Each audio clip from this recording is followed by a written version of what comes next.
যাপন করছিলেন তখন তিনি সিদ্ধান্ত নিয়েছেন যে যেভাবেও সেই ব্যবসাটাকে তিনি ধরে রাখবেন।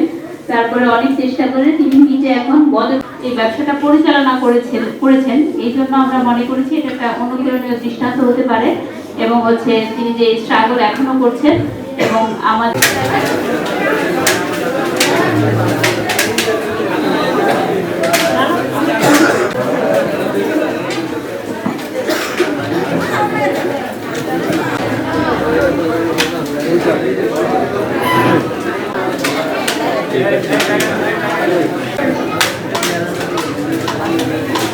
বর্তমানের মতো বেতন কাঠামো ছিল না, তিনি বর্তমানে অবসর গ্রহণ করেছেন।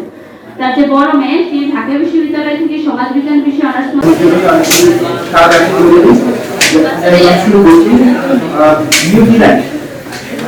নিউজিল্যান্ডে 1993 সালে নারীরা ভোটাধিকার পায়। বাস্তবতা হল নারীরা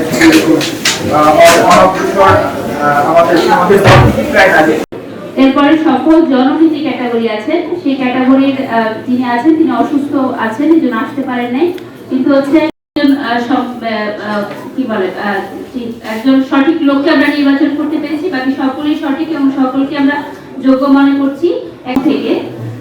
এরপর তিনি বিএসসি এমএসসি নিজেই বলবেন, যেহেতু আমি অত বেশি বলবো না। বিএসসি এমএসসি ক্যাটাগরিতে নির্বাচিত এবং মনোনীত হয়েছে।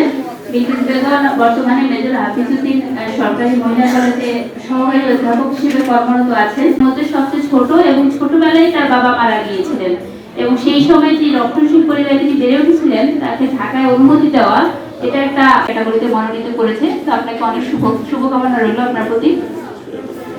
এরপরে তিনি একজন স্কুল শিক্ষক। তো শিক্ষকতা অবস্থায় তার বড় মেয়ে যখন ক্লাস 7-এ